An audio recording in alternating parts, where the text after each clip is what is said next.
ধ্বংস ধ্বংস হবে এবার ওই কৈলাসনগর। দেবাদিদেব শঙ্কর মহাদেবের মহাশক্তি ত্রিশূল এখন আমার কবজায়।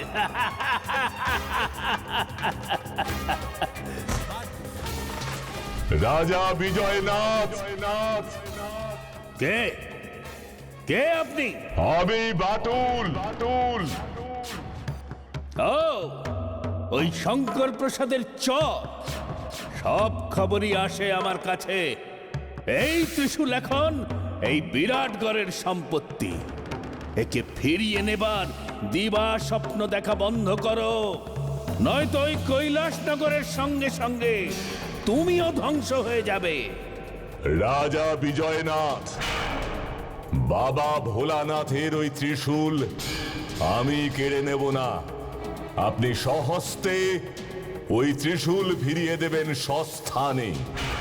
ওই পবিত্র ত্রিশূল নিয়ে কোনো যুদ্ধ আমি চাই না। আমি আপনাকে অনুরোধ করছি, ওই ত্রিশূল আপনি ফিরিয়ে দিন।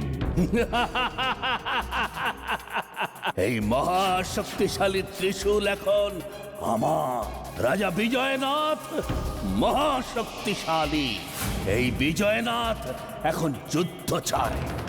আমাকে যুদ্ধে হারিয়ে এই ত্রিশূল আমার কাছ থেকে উদ্ধার করে দেখাও যে মহাশক্তিশালী তুমি।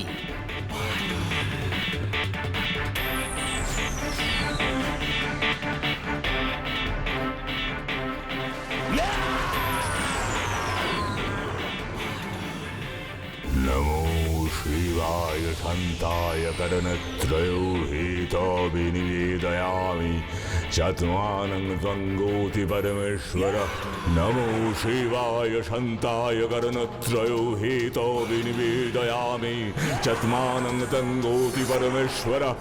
नमो शिवाय शान्ताय करणत्रयोहितो विनिवेदयामि चत्वानं त्वङ्गोति परमेश्वर। नमो शिवाय शान्ताय करणत्रयोहितो विनिवेदयामि चत्वानं त्वङ्गोति परमेश्वर। नमो शिवाय शान्ताय करणत्रयोहितो विनिवेदयामि चत्वानं त्वङ्गोति परमेश्वर।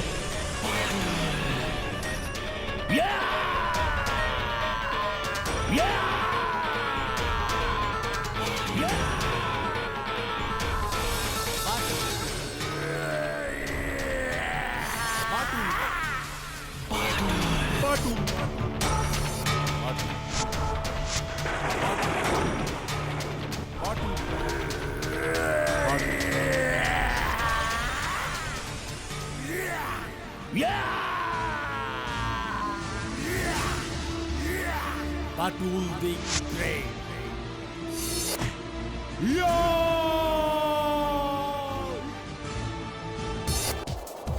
Batul. আক্রমণ!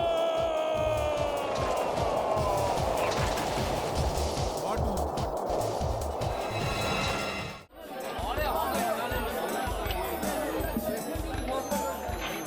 ভানুমতির খেলা, ভানুমতির খেলা, ম্যাজিক শো দেখে জানবো।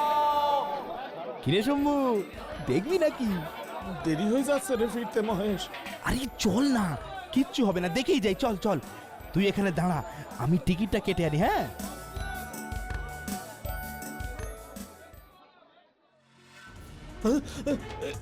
এ কি গদাধর কাকা? ভাগ্নের মাথায় বাড়ি দিয়ে বেশ তো মেলায় ঘুরছো। আমার কথাটা মনে থাকে জানো, নয়তো তোমার মাথায় এমন বাড়ি পড়বে। ও জমি আমি কিছুতেই দেব না। ও জমি আমার বাবার ছিল, এখন আমার। ও বাবা, সুরেন, অসুরেন, আরে আঙুল যে দেখছি বেগাতেই হবে রে। নে চল চল চল চল। শম্ভু, হ্যাঁ? ও এসে গেছিস? শোন মহেশ, আমি ওই ম্যাজিক শো দেখবো না। তুই দেখ, আমি এখনই বাড়ি চললাম। আরে কি হলো? আরে কেন রে? এই যে দেখ 5 টাকার দুটো টিকিট কেটেছি একেবারে সামনের সারিতে, চল না। না রে মহেশ, আমার ভালো লাগছে না। কিছু মনে করিস না ভাই, আমি যাচ্ছি, তুই ম্যাজিক দেখে পরে আয়। আরে আরে বাবা শোন, যা বাবা, এটা কি হলো? তারপরে ওই দিন রাতেই বাড়িতে পুলিশ এলো আর বলল আমি নাকি মেলা থেকে ফেরবার পথে কেতুপুরের মাঠে মহেশকে খুন করেছি। মরবার আগে মহেশ নাকি চিৎকার করে বলে উঠেছিল, বাঁচাও বাঁচাও, শম্ভু আমাকে মেরে ফেললো, বাঁচাও।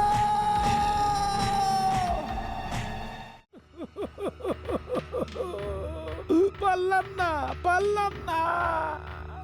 মহেশের চিৎকার শুনে আমরা দৌড়ে গেলাম, গিয়ে দেখলাম। গিয়ে কি দেখলেন? কিচ্ছু দেখলাম না। মানে?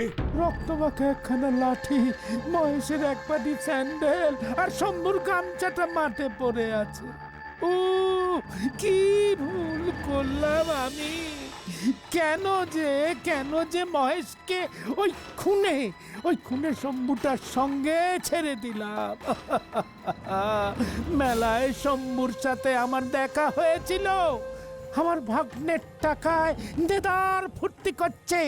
তখনও যদি বুঝতাম ওর মনে এই সব আছে, তাহলে কি আর আমি ওকে একা ছেড়ে আসতাম? আপনি নিশ্চিত আপনার ভাগ্নেকে ওই শম্ভুই খুন করেছে? খুন কি বলছেন মশাই? খুন করে ওর বডিটা পর্যন্ত লোপাট করে দিয়েছে। তাহলেই ভাবুন কত বড় পাকা মাথার খুনি। আরে ওর জমিটা তো আমি নেব বলেছিলাম, ওর বাবা আমার থেকে টাকা ধার করেছিল, শোধ করতে পারেনি, জমিটা দিয়ে গেছে। তাই বলে আমার অমন 20-22 বছরের ভাগ্নেটাকে মেরে ফেলবে? শম্ভুই যে মহেশকে খুন করেছে তার প্রমাণ কি? আপনারা কি নিজের চোখে খুন করতে দেখেছেন? কি রে? হ্যাঁ, উনি এসব কি বলছে রে? কি বলছে? হ্যাঁ, তোরা কি আজ পর্যন্ত কখনো শুনেছিস খুনি সকলকে ডেকে ডেকে দেখিয়ে খুন করেছে? হ্যাঁ, শুনুন, এই বুদ্ধি নিয়ে আপনি পুলিশের চাকরি করছেন কি করে? হ্যাঁ, আপনার নামে তো আমি মশাই উপরওয়ালার কাছে নালিশ করব। আমাকে বলছে কিনা খুনিকে খুন করতে দেখেছেন। আরে আমার ভাগ্নের চিৎকার আমরা পরিষ্কার শুনেছি, বাঁচাও, শম্ভু আমাকে মেরে ফেললো।